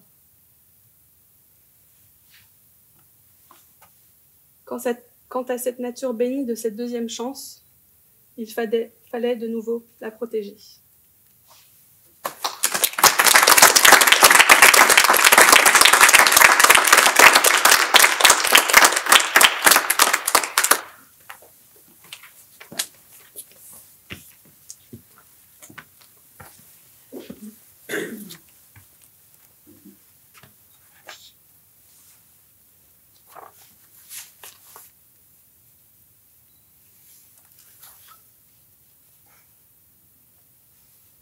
C'est curieux. Mon grand-père, debout à mon côté, tourna la tête pour mieux me dévisager de ses yeux étonnés. À vrai dire, je m'attendais à autre chose de ta part. Curieux? Oui, tu as dit curieux. Eh bien, petit, tu as tort. Tu es devant l'œuvre du plus grand inventeur, du plus grand ingénieur, du plus grand peintre de son temps, et tu me dis curieux. Il désigna d'une main ridée le portrait face à nous. Non, petit, non, tu as tort. Ce qui est curieux, ce sont les gens qui se pressent, qui s'agglutinent autour comme les abeilles sans la fleur. Ce sont les appareils photo tendus vers l'unique point où convergent tous les regards comme pour mieux en aspirer le nectar. Curieux habille l'homme. Je trouve que ce tableau porte mieux le mot fabuleux. Et sur ces bonnes paroles, il retourna à sa contemplation. J'étais toujours fort intimidée face aux excès d'enthousiasme de mon grand-père, surtout pour des choses qui, à mon âge, ne me semblaient pas en mériter autant. À 10 ans, je m'émerveillais devant un film, un jeu vidéo, un livre à la rigueur, mais pas devant un vieux tableau. J'aurais voulu répondre à mon grand-père que je ne comprenais pas où était le fabuleux, mais le déranger alors qu'il était plongé dans sa rêverie contemplative aurait été blasphématoire.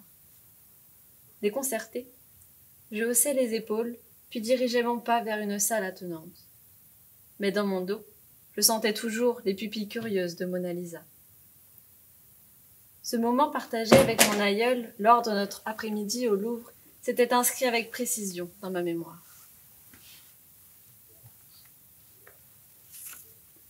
Ensuite, je me rappelle vaguement avoir couru dans tous les couloirs à la suite de mon papy, afin qu'il puisse admirer tout ce qu'il était possible dans le temps imparti.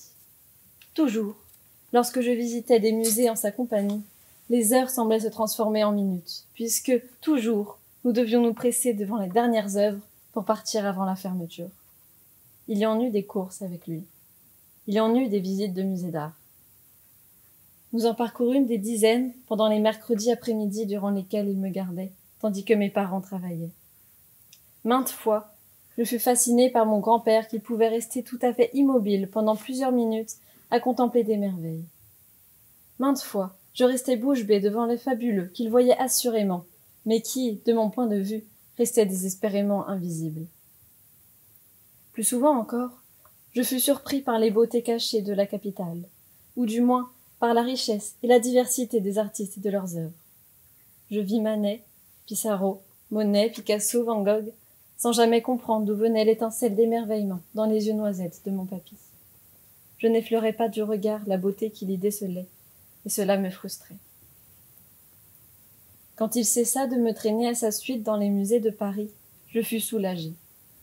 J'étais lasse de courir dans des bâtiments anciens, à regarder pendant des heures des tableaux de maîtres figés au mur. Pendant 38 années, je ne remis plus les pieds dans un musée. Après cet intermède, j'y retournai par nostalgie. Il y avait déjà 30 ans que j'avais perdu, des suites d'un accident de voiture, mon grand-père et mes parents. Pour commémorer la mémoire de mon guide, pour le souvenir de ces belles après-midi en sa compagnie, et pour raviver mon bonheur éteint depuis ce temps, je rendis visite à la Joconde. Elle n'avait pas bougé. Son regard possédait la même force. Sa posture, droite et féminine, était en tout point semblable à celle de mes souvenirs. Je la trouvais toujours aussi curieuse. Je me suis assis face à elle. Je l'ai regardée. J'ai attendu que la lueur dans mes pupilles noisettes s'allume, mais elle ne vint pas. Je restai de glace, figée, sans voir ce qui était une évidence pour mon défunt papy. Tu es aveugle, petit. Sa voix à mon oreille résonnait comme dans mes souvenirs. Même après toutes ces années, il m'appelait encore petit. Ainsi vivait-il dans ma mémoire. À chaque fois, dans mes rêves, il usait de ce surnom affectif. Toujours, il me soufflait cet encouragement à grandir. Mais en plus d'être aveugle, je devais être sourd. Ne vois-tu pas ce qu'est l'art? Non, papy, je ne vois pas. Ah, je sais, je te déçois. Tout n'est pas perdu. Je vais te dire, moi, ce qu'est l'art. C'est un décor dans lequel l'artiste nous fait évoluer. Le tableau est le cadre choisi par le peintre pour s'exprimer. Il y expose des sentiments, des pensées, mais il cherche avant tout à faire de ce monde un endroit agréable où vivre. Plus mon grand-père parlait, moins je comprenais sa vision de l'art. À quoi ça sert? Ça sert à poser un décor que l'on choisit, que l'on apprécie, que l'on admire. Alors, l'art sert seulement à faire de ce monde quelque chose de beau. Oui et non, petit. La peinture est un refuge où se blottir, un nid douillet où être réconforté. Et puis, évidemment, véhicule tout un tas d'idées, mais ça, c'est pour les intellectuels. Nous, on a juste besoin d'un paradis terrestre. Il suffirait d'un coup de pinceau pour faire de ce monde un monde meilleur. Un paradis. Oui, petit. Moi, c'est ce que je vois quand je me plonge dans les yeux de Mona Lisa. Un paradis sur Terre. Elle embellit mes journées. Et toi, petit, que vas-tu faire pour embellir ton monde? Mais, grand-père, ma vie est trop laide pour que j'aie l'espoir de la rendre meilleure. Et puis moi, je ne la vois pas, la beauté. Mais il n'entendit pas mes pleurs. Il avait déjà rejoint les limbes de mon imagination. Il me restait le désespoir de faire de ma vie un paradis, le désespoir d'allumer l'étincelle d'admiration dans mes prunelles éteintes.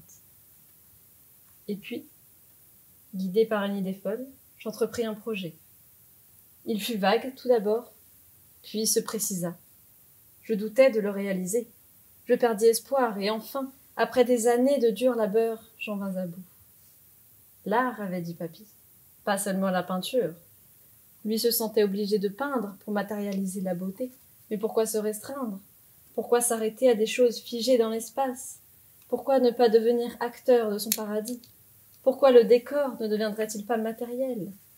Pourquoi se contenter d'effleurer du regard le paradis quand il est possible de le matérialiser sous nos doigts? Je résolus ces problèmes en sculptant ce qui devint une œuvre d'art pendant mes premières années de vieillesse. La base de ma sculpture, puis sa forme tentaculaire dans toutes les merveilles de mon enfance. Le milieu ressemble à l'absence de beauté dans ma vie d'adulte. Son sommet n'est que la représentation de mes dernières décennies, épanouie, mouvante, infinie. Je sculptais dans le marbre un magnifique arbre au tronc mince et fragile, presque invisible. Ses racines et sa cime, dans une symétrie parfaite, tournées vers la terre et dressées vers le ciel. Aujourd'hui, il trône face à la Joconde, gardé par son regard acéré. Moi aussi, il m'arrive de le garder, et quand je me pose sous ses branches, je sais que l'étincelle de vie dans mon regard s'allume. Je sus définitivement que j'avais réussi à faire de la vie un paradis, quand un enfant tenant son grand-père par la main s'arrêta devant mon œuvre et dit « C'est curieux,